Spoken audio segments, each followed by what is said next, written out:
Hello guys, मैं हूँ प्रीति और आप देख रहे हैं अपना YouTube channel IQ students point. An issue in 20th century world history 2 का जो फर्स्ट यूनिट है उसका फर्स्ट चैप्टर हमने लास्ट वीडियो में कवर कर लिया था, द कोल्ड वॉर, जिसमें हमने पढ़ा था कोल्ड वॉर क्या है, कोल्ड वॉर के रीजंस क्या क्या थे, है ना। उसके बाद कुछ टॉपिक्स हमारे रह गए थे इसके, जो कि हैं faces of cold war. Cold war के जो चरण थे, टोटल 7 फेसेस थे कोल्ड वॉर के, जिसमें कि धीरे धीरे कोल्ड वॉर जो है वो बढ़ता गया और लास्ट में जाके कोल्ड वॉर जो है वो ख़त्म हो गया था। तो ये सब पढ़ेंगे हम आज हमारे इस वीडियो में। और हमारा जो सेकंड चैप्टर है आपका politics of cold war, super power relations, इसके बारे में भी जानेंगे। हिंदी और इंग्लिश दोनों मीडियम में हम हमारे क्लास को कवर करेंगे। तो आप लोग जो है जिस मीडियम में भी हो, इंग्लिश मीडियम के हो चाहे हिंदी मीडियम के स्टूडेंट हो, आप वीडियोस देख सकते हैं और वीडियोस देख के अपने नोट्स जो हैं वो बना सकते हैं। एक्सप्लेन मैं कम्प्लीटली हिंदी मीडियम में भी करूँगी और इंग्लिश मीडियम में भी आपको बताऊँगी, ठीक है। लेकिन उससे पहले मैं आपको एक चीज़ बता दूं कि ये जो आपका यूनिट 1 के जो दोनों चैप्टर है ना, ये आपस में बहुत से टॉपिक्स इसके सेम है। तो जैसे कि मैं आपको दिखा देती हूँ, जब मैं यहाँ पे नीचे स्क्रॉल करूँगी, ये सब मैंने आपको बता दिया था। जर्मनी और ईस्टर्न यूरोप के क्या क्या इश्यूज़ थे, ईरान और टर्की के क्या क्या इश्यूज़ थे, ये सब मैंने आपको बता दिया था। आज हमारा पढ़ना रह गया था ग्रोथ एंड इवोल्यूशन, इसके जो फेसेस वगैरह थे इसके बारे में, ठीक है, कि कोल्ड वॉर कैसे, इसमें वृद्धि कैसे कैसे हुई थी। तो इसके टोटल 7 फेसेस थे और 8वें में ये ख़त्म हो गया था, जैसे कि मैंने आपको बताया था, ठीक है। लेकिन अब यूनिट 1 का ही जो आपका सेकंड चैप्टर है, जो है आपका पॉलिटिक्स ऑफ कोल्ड वॉर, इसमें आप देखोगे तो इसमें भी आपको अगेन जो है फेसेस बताया जा रहा है कि कोल्ड वॉर के क्या क्या फेसेस थे। तो इसमें भी देखो टोटल 7 फेसेस बताए हैं, 6 फेसेस हैं आपके, और लास्ट वाला जो फेस था 7वां फेस, उसमें कोल्ड वॉर ख़त्म हो गया था। तो मैं इन दोनों को मर्ज करके ही आपको बताऊंगी, एक ही बार बताऊंगी इन 7 फेसेस को। तो आप लोग चाहो तो पढ़ सकते हो, बाकी ऐसा कुछ भी नहीं है, दोनों सेम ही है, दोनों मतलब चैप्टर में सेम ही बात बताई गई है आपको, ठीक है। इसमें पॉलिटिक्स वर्ड एक यूज़ कर दिया है कि जो राजनीति थी वो कैसे इन्वॉल्व हो गई थी, और उसमें वो वर्ड यूज़ नहीं किया है, लेकिन उसमें भी बेसिकली वही चीज़ बताया है आपको, ठीक है। तो अब हम हमारी आज की क्लास को स्टार्ट कर लेते हैं। अगर आपने लास्ट क्लास नहीं देखी है तो पहले लास्ट क्लास भी देख लीजिएगा आप लोग। तो जैसे कि मैंने आपको मेरे लास्ट वीडियो में ऑलरेडी बताया था लास्ट क्लास में कि कोल्ड वॉर को लेके अलग अलग स्कॉलर्स जो हैं वो अलग अलग बातें बोलते हैं। तो लेकिन जब एग्ज़ाम में आपके क्वेश्चन आएगा कि कोल्ड वॉर क्या था, उसको डिफ़ाइन कीजिए, तो आपको पर्टिकुलर एक डेफिनेशन तो लिखना ही पड़ेगा।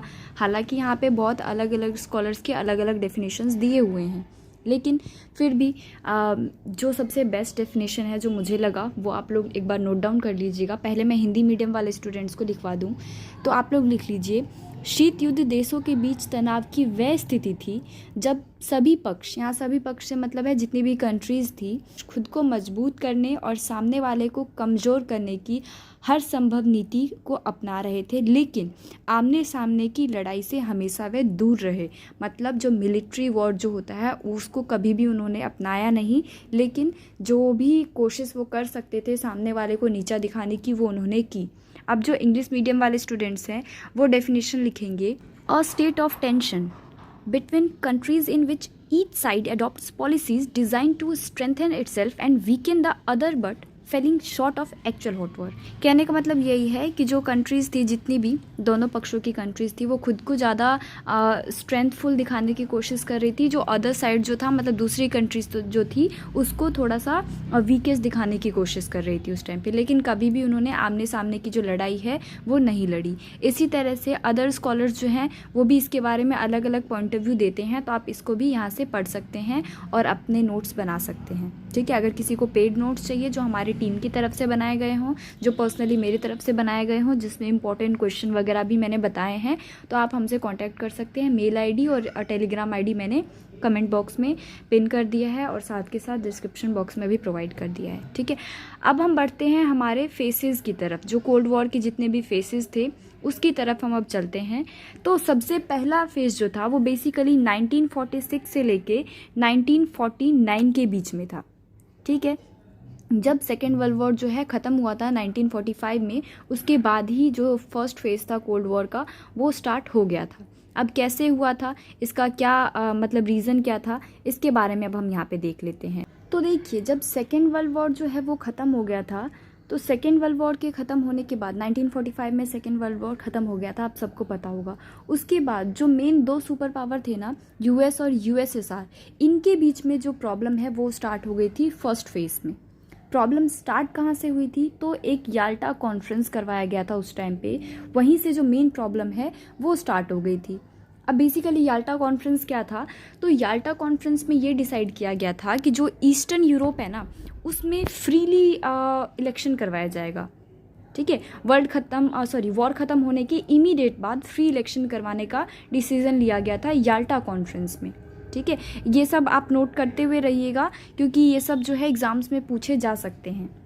ठीक है, तो जब उसमें ये डिसाइड किया गया कि फाइनली कि जो फ्री इलेक्शन है वो करवाया जाएगा, वहीं से यूएस और यूएसएसआर के बीच में जो है वो प्रॉब्लम स्टार्ट हो गई थी।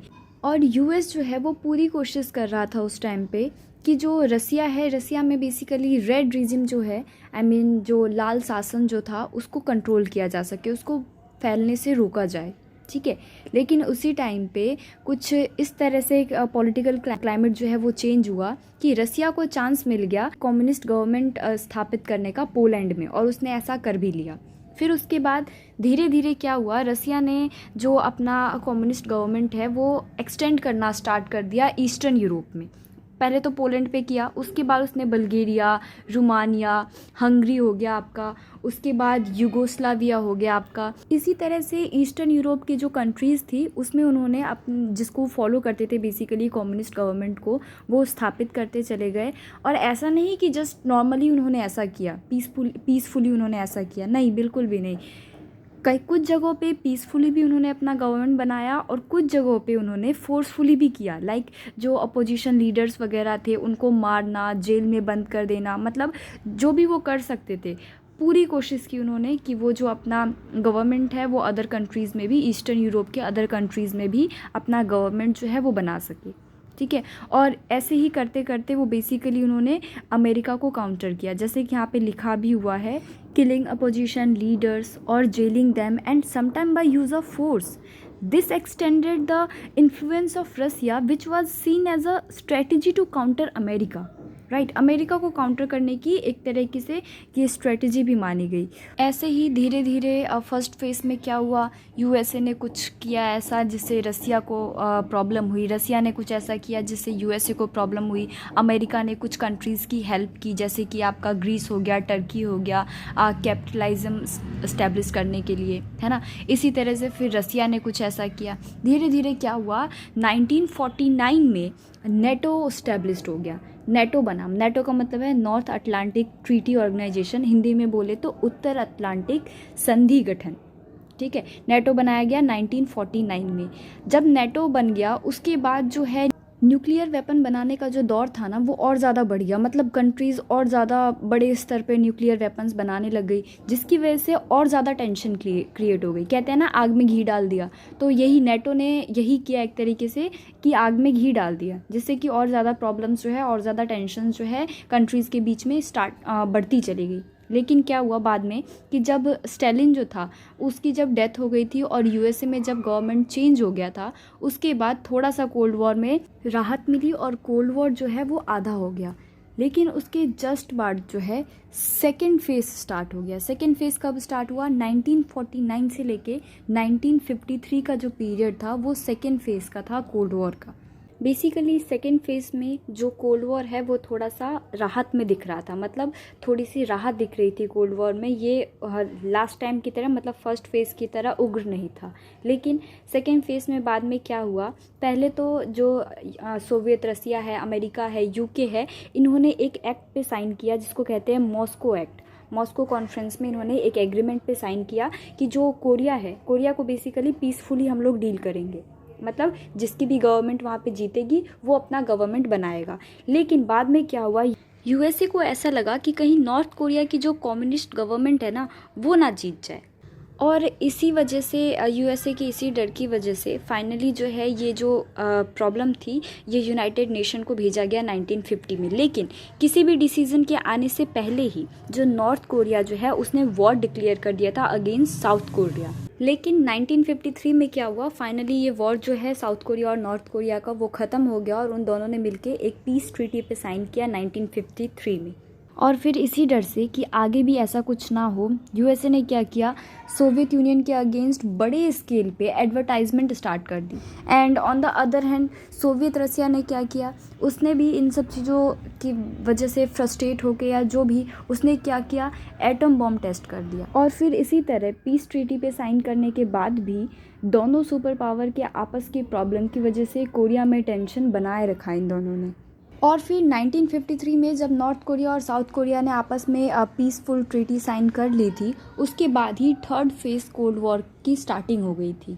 1953 से लेकर 1957 तक ये थर्ड फेज चला था कोल्ड वॉर का। इसमें क्या हुआ था बेसिकली कि यूएस ने क्या किया, यूएसएसआर के इन्फ्लुएंस को कम करने के लिए सबसे पहले, जैसे कि मैंने आपको बताया था कि नॉर्थ साइड में इसने नेटो बना लिया था, है ना, 1949 में। इसके बाद इसने क्या किया, जो साउथर्न साइड की कंट्री थी, साउथ ईस्ट की जो कंट्री थी, वहाँ पे इसने क्या किया, सेटो बना लिया, मतलब South East Asia Treaty Organisation बना लिया इन्होंने। कब बनाया था तो भी बता देती मैं, नोट डाउन करते हुए चलेगा। 1954 में बेसिकली सेटो बनाया था इन्होंने, ठीक है। फिर उसके बाद उसने क्या किया, 1955 में बेसिकली मिडल ईस्ट की जो कंट्रीज़ थी उसको वहाँ पे उसको प्रोटेक्ट करने के लिए उन्होंने मेडो बनाया, जिसको नाम दिया उन्होंने Middle East Defence Organisation MEDO। और यहीं पे नहीं रुका यूएस, इसके बाद भी यूएस ने क्या किया, रसिया के आसपास की जो 43 कंट्रीज़ थी ना, उनको इन्होंने मिलिट्री असिस्टेंस दे के टोटल 3300 मिलिट्री बेस बना लिया अराउंड द सोवियत यूनियन।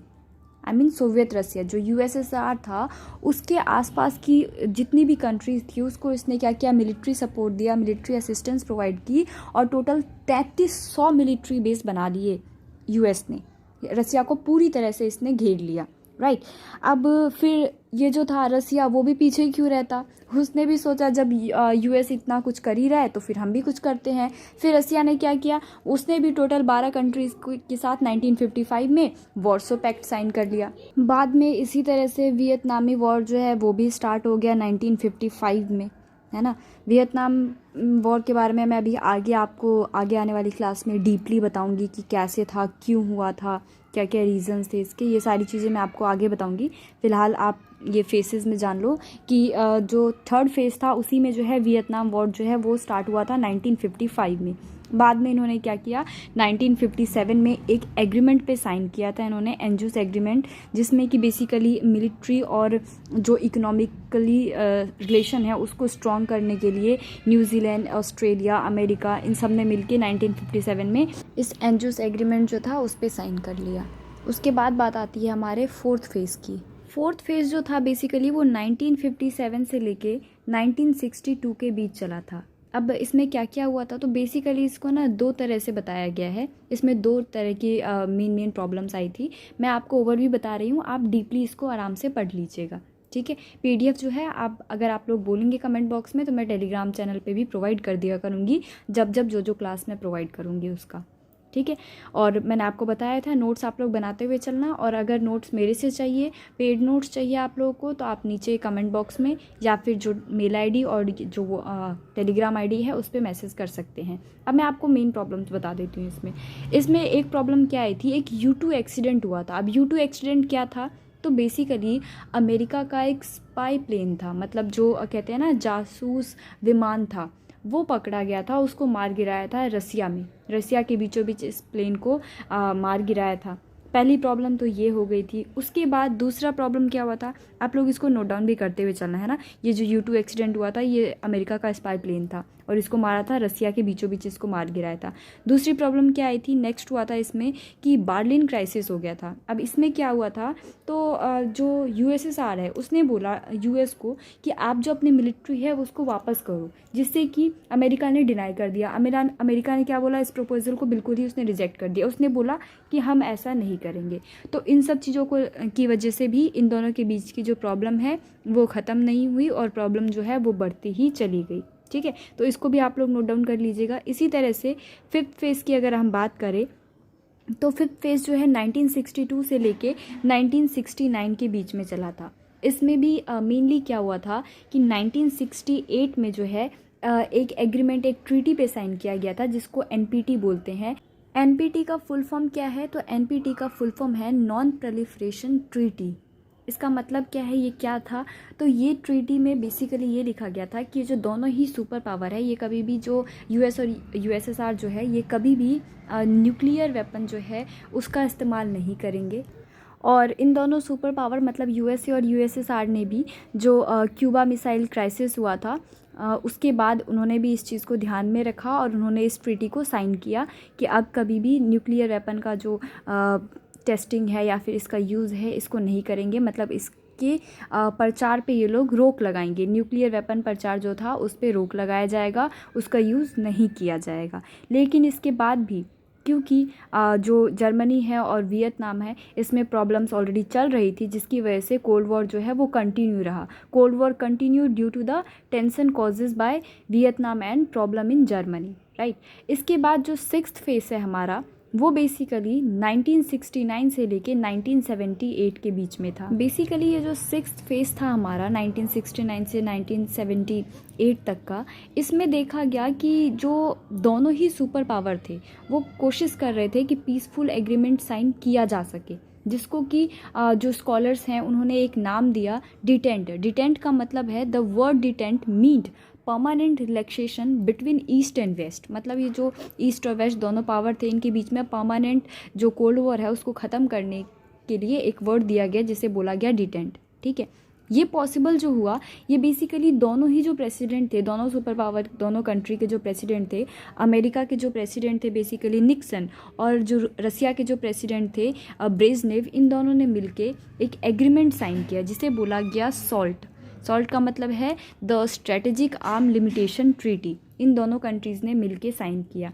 और ये जो दो सुपर पावर हैं उनको और ज़्यादा पास लाने के लिए दो मेन कॉन्फ्रेंस ने एक बहुत बड़ी भूमिका निभाई थी, एक अहम भूमिका निभाई थी, जिसका नाम है हेलेंस्की समिट कॉन्फ्रेंस जो कि 1975 में हुआ था, और बलग्रेड कॉन्फ्रेंस जो कि 1978 में हुआ था। इन दोनों ने मिलके ये जो दोनों सुपर पावर हैं इन दोनों को पास लाने में बहुत बड़ा रोल निभाया था, ठीक है। लेकिन फिर भी जब बांग्लादेश क्राइसिस हुआ था 1971 में, उस टाइम पे फिर ये जो दोनों कंट्री है, ये जो दोनों सुपर पावर है वो एक दूसरे के अपोजिट पाए गए, और जिसकी वजह से जो कोल्ड वॉर है वो ख़त्म नहीं हुआ और ये फिर जो है वो जहाँ था वहीं का वहीं आ गए ये लोग, ठीक है। अब बात आती है हमारे लास्ट फेज़ की। कोल्ड वॉर का जो लास्ट फेज़ था मतलब सेवेंथ फेज़ था 1979 से लेके 1987 का। इस बीच में क्या हुआ था? In this phase certain changes were notices in the cold war due to which scholar referred to this phase as new cold war. कहने का मतलब ये है कि ये जो लास्ट फेज था इसको जो स्कॉलर्स हैं उन्होंने एक नया नाम दिया जिसको उन्होंने बोला न्यू कोल्ड वॉर, नया शीत युद्ध। इसमें क्या हुआ था? बेसिकली 1979 में जो अमेरिका के प्रेसिडेंट थे कार्टर और जो रसिया के प्रेसिडेंट थे ब्रेजनेव, उन्होंने मिलके एक नया एग्रीमेंट साइन किया जिसे सॉल्ट II ट्रीटी का नाम दिया, ठीक है। इसमें इन्होंने क्या बोला था कि जो आर्म फोर्सेस हैं इसको ये लोग रिड्यूस करेंगे, मतलब जो सैन्य बल है, जो सैन्य शक्ति है, इसको कम किया जाएगा ज़्यादा से ज़्यादा।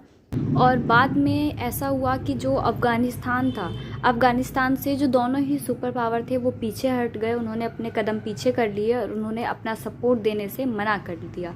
लेकिन जब अमेरिका के नए प्रेसिडेंट आए, उन्होंने क्या हुआ, सॉल्ट ट्रीटी 2 जो था, जो SALT था, उस ट्रीटी 2 जो उसको मानने से मना कर दिया उन्होंने। और ओलंपिक जो हुआ था मॉस्को में, वहाँ पे भी ये लोग नहीं गए, इन्होंने उसको अटेंड करने से डिनाई कर दिया, जिसकी वजह से इनके बीच में आपस में टेंशन जो है वो अगेन स्टार्ट हो गया। और इसी को जो है, इसी फेस को दिया गया एक नया नाम जिसे बोला गया न्यू कोल्ड वॉर, ठीक है।